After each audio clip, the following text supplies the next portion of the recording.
GDS gateway के YouTube platform पर मैं ललित राठी आपका स्वागत करता हूं। आशा और उम्मीद करता हूं कि आपकी पढ़ाई बेहतर चल रही होगी और आपका स्वास्थ्य भी ठीक होगा। जैसा कि आपने थंबनेल देख ही लिया होगा, आज हम यहां पर बात करने वाले हैं fundamental of electronics engineering subject की, यानी कि इस सब्जेक्ट के लिए आपको यूनिट वाइज कौन से ऐसे टॉपिक्स हैं जिनको बिल्कुल भी स्किप करके नहीं चलना है, अदरवाइज आपको बहुत ज्यादा लॉस देखने को मिलेगा अपने एग्जाम हॉल में।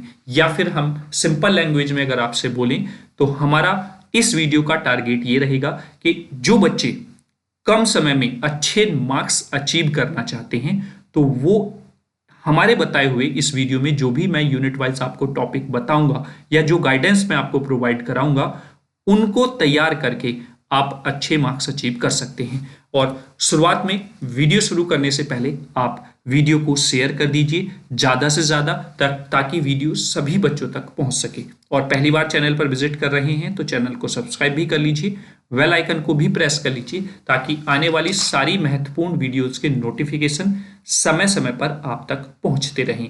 और पीडीएफ्स के लिए आप टेलीग्राम चैनल को ज्वाइन कर लीजिए जिसका लिंक आपको वीडियो के डिस्क्रिप्शन में मिल जाएगा। और साथ ही साथ किसी भी तरीके की एजुकेशनल हेल्प या फिर गाइडेंस के लिए अगर आप हमसे बात करना चाहते हैं तो हेल्पलाइन नंबर आपके लिए ओपन है। व्हाट्सएप के माध्यम से या कॉल टेक्स्ट के माध्यम से आप हमसे जुड़ सकते हैं। तो आई होप आप सबने वीडियो को शेयर कर दिया होगा। तो चलिए अब शुरू करते हैं अपना फंडामेंटल ऑफ इलेक्ट्रॉनिक्स इंजीनियरिंग का महत्वपूर्ण टॉपिक। यूनिट वाइज क्या क्या होने वाले हैं, एक ही स्लाइड में हम सब चीजें खत्म करेंगे यहां पर। तो आई होप आप लोग एंजॉय करेंगे और लास्ट में अगर वीडियो अच्छा लगे तो अपना एक थंब वाला बटन भी प्रेस करें और वीडियो को ज्यादा से ज्यादा शेयर भी करें। चलिए बात कर लेते हैं इलेक्ट्रॉनिक्स के यूनिट नंबर फर्स्ट की। तो अगर आप यूनिट फर्स्ट को देखते हैं तो सबसे लेंदी अगर पूरे इलेक्ट्रॉनिक्स में कोई यूनिट है तो वो है यूनिट फर्स्ट। सिलेबस बहुत ज्यादा है, टॉपिक्स बहुत ज्यादा हैं और क्वेश्चंस बनने की जो प्रोबेबिलिटी है वो भी यहां से बहुत ज्यादा है हर एक टॉपिक से रिलेटेड, ठीक है। लेकिन इसमें भी मैंने पीवाइज क्यूज को एनालाइज करते हुए कुछ टॉपिक सेलेक्ट किए हैं जो कहीं ना कहीं आप बिल्कुल भी स्किप करके नहीं चलेंगे। तो जैसे अगर मैं पहले यूनिट की यहां पर बात करता हूं तो पहले यूनिट में सबसे पहले तो आपको सेमीकंडक्टर और उससे बना हुआ पीएन जंक्शन डायोड उसके बारे में अच्छे से पता होना चाहिए। अदरवाइज ये यूनिट और सेकंड यूनिट जो कि ट्रांजिस्टर है वो आपको समझ में नहीं आने वाली है। मैं ऐसा इसलिए बोल रहा हूं क्योंकि आगे सेकंड यूनिट में भी जो आप ट्रांजिस्टर पढ़ते हैं उसमें भी आपका पीएन जंक्शन या पीएन डायोड का ही वर्किंग यूज होता है।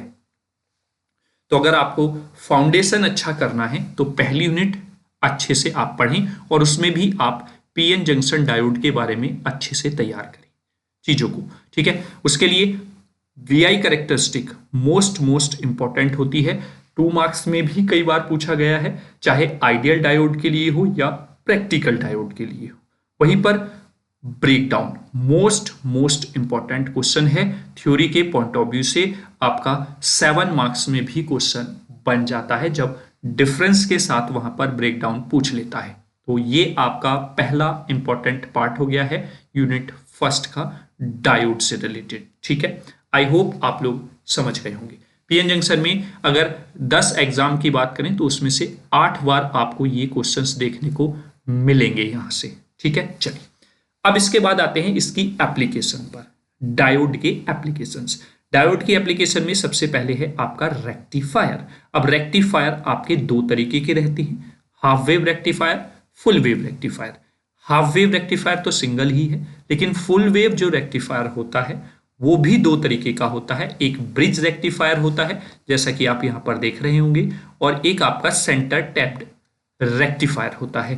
तो दैट मीन्स आपको फुल वेव रेक्टिफायर में फोकस करके चलना है और गारंटेड यहां से आपको एक type of full wave rectifier देखने को मिल जाता है। अगर आपने फुल वेव रेक्टिफायर तैयार कर लिया तो ऑब्वियसली बात है हाफ वेव रेक्टिफायर अपने आप तैयार हो जाएगा, क्योंकि डायोड आपका एक ही डायरेक्शन में काम करता है और डायोड का सिंबल भी आपको पता है ये देखने को मिलता है। तो इसका डायरेक्शन भी कुछ एक ही तरफ को शो करता है अगर आप इसके सर्किट सिंबल को भी एनालाइज करें तो दैट मीन्स किसी एक साइकिल के लिए आपका ये डायोड वर्क करता है, इसीलिए उसको हाफ वेव बोल दिया जाता है। जब हम दो डायोड यूज कर लें कि एक साइकिल के लिए एक, दूसरी साइकिल के लिए दूसरा, तो वो हो जाता है फुल वेव। ठीक है, तो इस तरीके से आप अगर इस यूनिट को तैयार अच्छे से करना है तो ये वाला पोर्शन आपको अच्छे से समझकर चलना होगा, बेस अच्छे से बनाना होगा। Is that clear? मैंने शुरुआत में ही यही आपको बताया है। चलिए अब नेक्स्ट एप्लीकेशंस पर आ जाते हैं, जो कि एक बिग स्कोरिंग पार्ट होता है और वहां से न्यूमेरिकल पूछे जाने के चांसेस डेफिनेटली रहते हैं। क्लियर है? लास्ट अगर एक या दो पेपर को हम एनालाइज करने की कोशिश करें तो थोड़ा सा यूनिवर्सिटी इलेक्ट्रॉनिक्स को लेकर चालाक भी हो गई है, या फिर मैं बोलूं कि स्ट्रेटेजी चेंज की है उसने। जिन टॉपिक से न्यूमेरिकल के चांसेस बहुत ज्यादा होते थे उनको थ्योरी की फॉर्म में पूछ लिया है। तो आप उस चीज से नहीं घबराएंगे, क्योंकि मेरा यहां पर जो भी टॉपिक इंपॉर्टेंट बताने का उद्देश्य है वो केवल और केवल ये है कि अगर आप उस टॉपिक को तैयार कर रही हैं तो उसका थ्योरी पार्ट, अगर डेरिवेशन पार्ट है तो डेरिवेशन पार्ट, और अगर न्यूमेरिकल पोर्शन है तो न्यूमेरिकल पोर्शन, तीनों फील्ड में आपको वो अच्छे से तैयार करना है, तभी कोई पर्टिकुलर टॉपिक आपका तैयार माना जाता है। अगर आपने उसका डेरिवेशन कर लिया, न्यूमेरिकल पोर्शन छोड़ लिया, तो आप ये ना मान के चलें कि आपने वो टॉपिक अच्छे से तैयार किया है।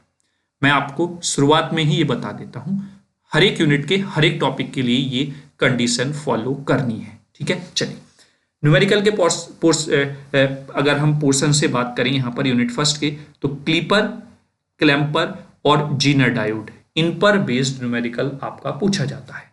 बहुत आसान न्यूमेरिकल है, बिल्कुल भी हार्ड नहीं है। अगर आप कॉन्सेप्ट को अच्छे से समझ गए तो आपको कोई भी परेशानी यहां पर नहीं होने वाली है। उसके लिए आपको सिंपल ये करना है कि एक PYQs क्वेश्चन की वीडियो बनी हुई है वन शूट में न्यूमेरिकल के लिए।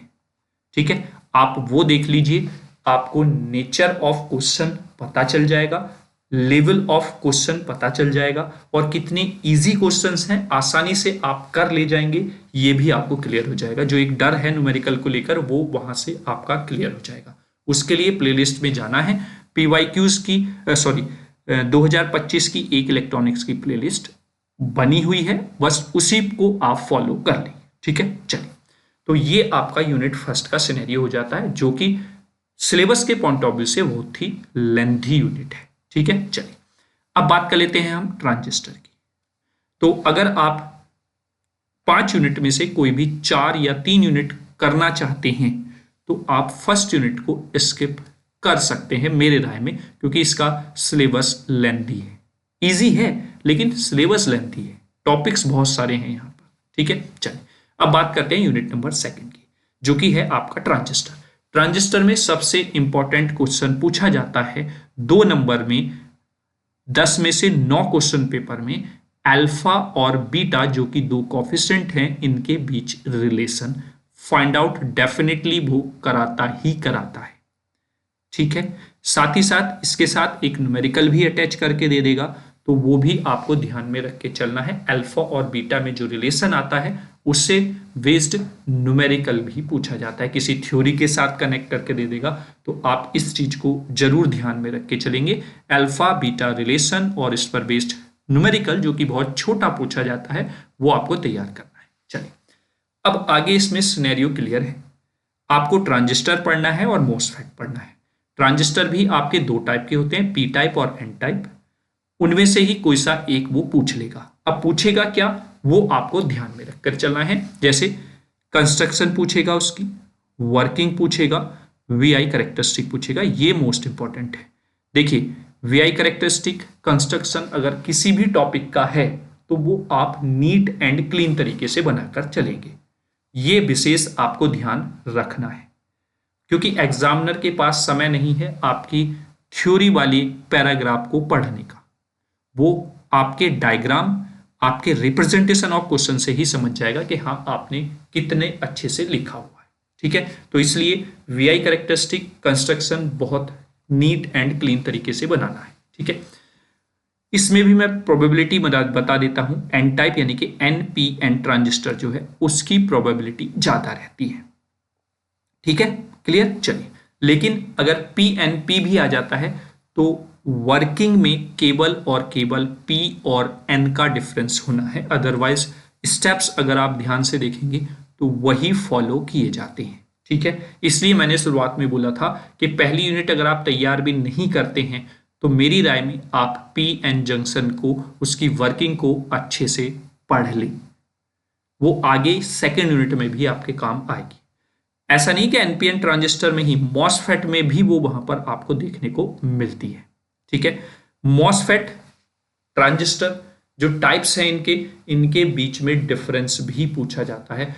तो ये जो 3 से 4 कंपैरिजन हैं आपके इलेक्ट्रॉनिक सब्जेक्ट में, उनको आप अच्छे से तैयार कर लें, क्योंकि वहां से डेफिनेटली आपको क्वेश्चन देखने को मिलेगा ही मिलेगा। मॉसफेट में 2 टाइप हैं, एनहेंसमेंट टाइप मॉसफेट और डिप्लेशन टाइप मॉसफेट। डेफिनेटली एक आपको 7 नंबर में मिलेगा ही मिलेगा क्वेश्चन पेपर में देखने को। ठीक है, कंपैरिजन जैसा मैंने बोला, मॉसफेट का बीजेटी के साथ या जेएफईटी के साथ, या फिर बीजेटी का जेएफईटी के साथ, या फिर जेएफईटी का मॉसफेट के साथ, ये इस तरीके से कंपैरिजन यहां पर बन जाते हैं। ठीक है, तो ये आपका सेकंड यूनिट का जो प्लान है, जो टॉपिक्स है इंपॉर्टेंट, वो आपको क्लियर हो गया होगा।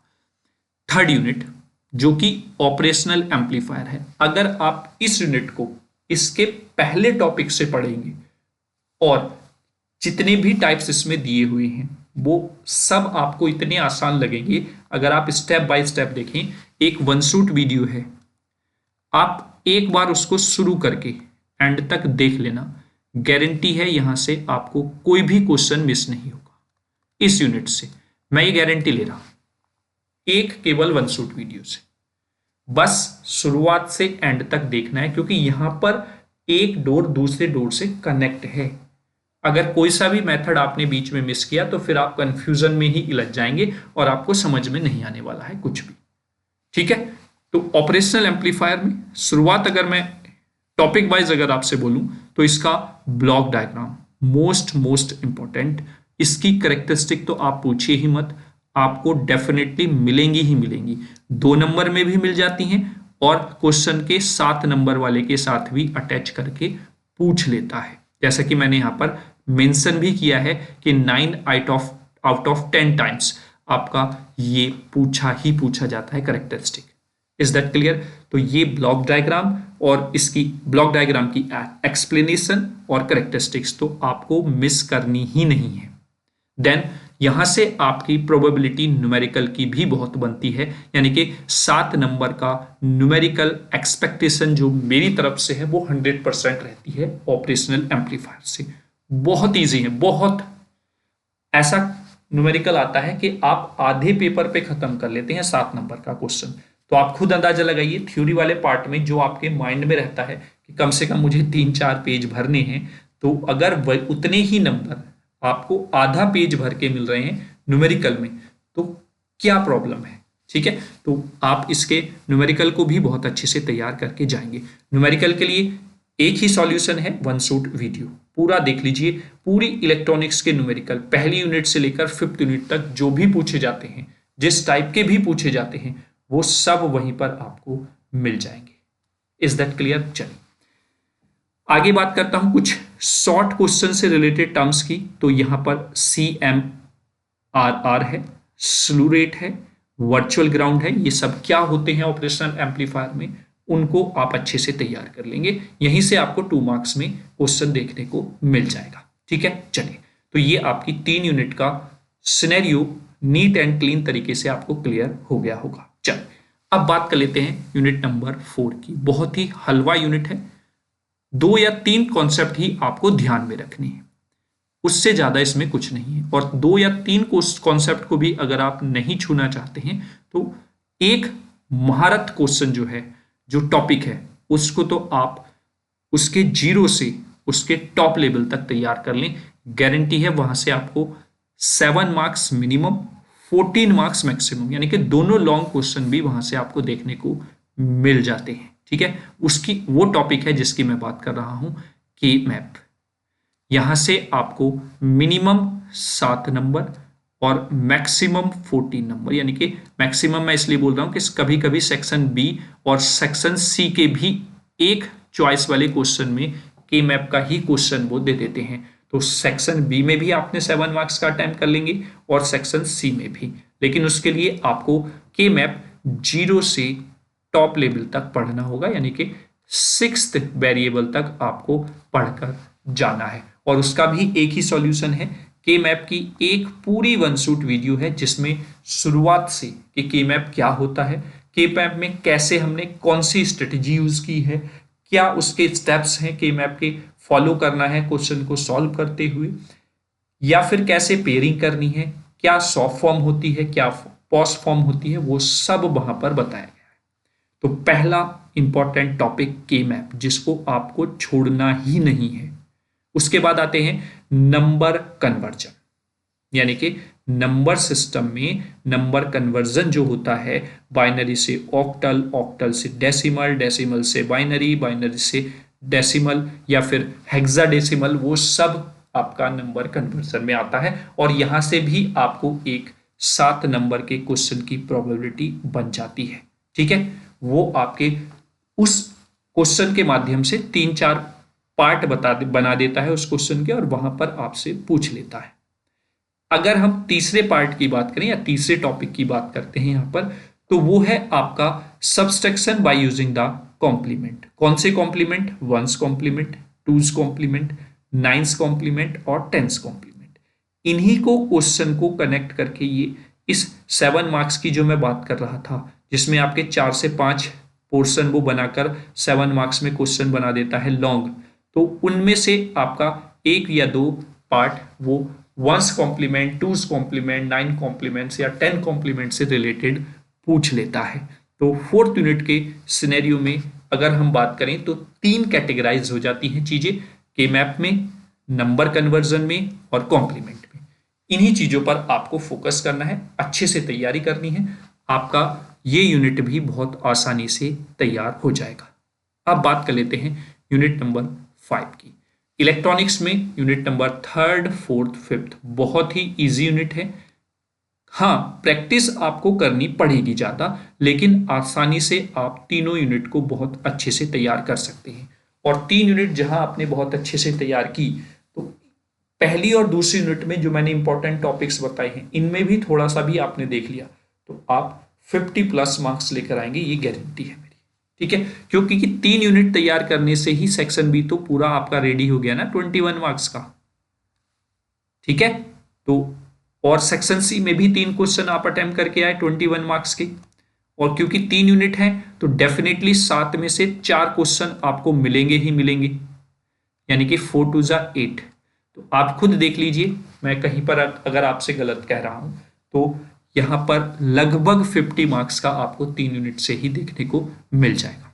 Is that clear? चलिए बात कर लेते हैं यूनिट नंबर 5 की, जो कि लास्ट यूनिट है आपका कम्युनिकेशन सिस्टम। यहां पर भी अगर मैं इस पार्ट को भी डिवाइड करता हूं तो 3 पोर्शन में मैं यहां पर डिवाइड कर लूंगा। एक पोर्शन है आपका जो कम्युनिकेशन का ब्लॉक डायग्राम है, वहां से क्वेश्चन पूछा जाता है कि जो कम्युनिकेशन सिस्टम होता है उसके ब्लॉक डायग्राम को बनाइए और उसके हर एक ब्लॉक को आप एक्सप्लेन कीजिए थ्योरी के पॉइंट ऑफ व्यू से 7 नंबर में। यहां से क्वेश्चन बनता है। दूसरे क्वेश्चन की अगर मैं बात करता हूं, वायरलेस पर फोकस किया जाता है, वायरलेस से रिलेटेड टर्म्स होती हैं उन पर क्वेश्चन पूछा जाता है।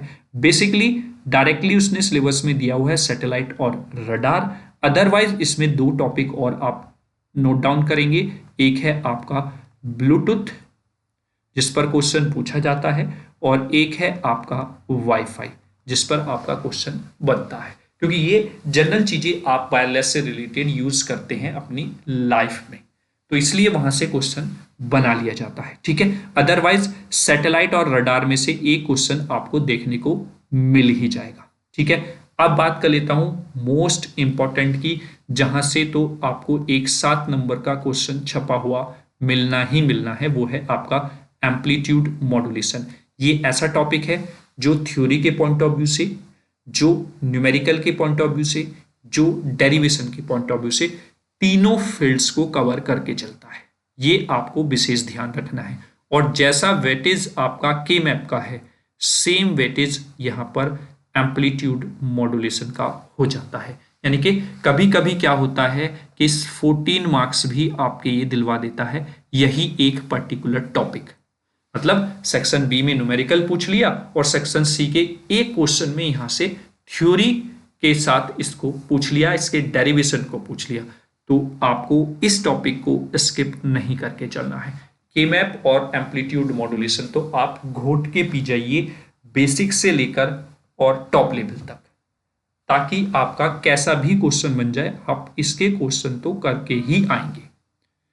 फिर आपका जो बच्चों की तैयारी कम है उनके माइंड में जो 21 मार्क्स चलते हैं कि कम से कम इतने तो आ ही जाएं, तो उनका रास्ता आसान हो जाएगा इलेक्ट्रॉनिक सब्जेक्ट में। ठीक है, तो आई होप पांचों यूनिट के टॉपिक्स जो इंपॉर्टेंट हैं किस तरीके से आपको तैयार करने हैं, क्या क्या चीजें उस पर्टिकुलर टॉपिक में आपको तैयार करके चलनी है, किस फील्ड पर काम करना है, किस टॉपिक पे ज्यादा, वो सब आपको क्लियर हो गया होगा।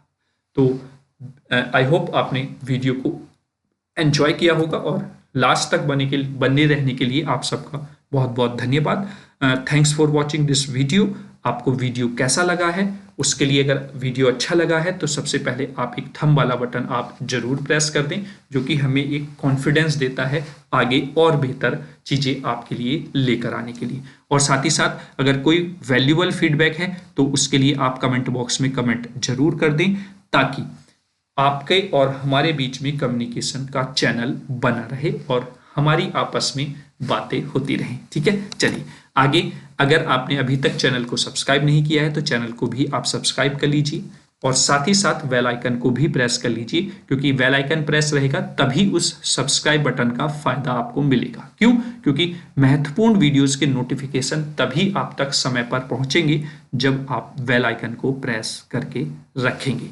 और एट द एंड मैं फिर आपसे कहूंगा कि वीडियो को आप ज्यादा से ज्यादा शेयर कीजिए, ताकि सभी बच्चों तक वीडियो पहुंचे और सभी बच्चे इलेक्ट्रॉनिक सब्जेक्ट के डर को अपने दिमाग से निकालें और अपनी तैयारी को एक मजबूत आधार प्रदान कर सकें इस कम समय में भी। ठीक है, और साथ ही साथ कोई भी अगर आपकी क्वेरी है, हेल्पलाइन नंबर पर आप हमसे बात कर सकते हैं, कांटेक्ट कर सकते हैं, कॉल के माध्यम से, टेक्स्ट या व्हाट्सएप के माध्यम से। तो चलिए नेक्स्ट वीडियो में मिलेंगे, तब तक आप अपनी तैयारी इसी तरीके से, इसी रफ्तार से करते रहिए। मिलते हैं नेक्स्ट वीडियो में अगले सब्जेक्ट के इंपॉर्टेंट टॉपिक्स यूनिट वाइज। तब तक के लिए थैंक यू सो मच। जय हिंद, जय भारत।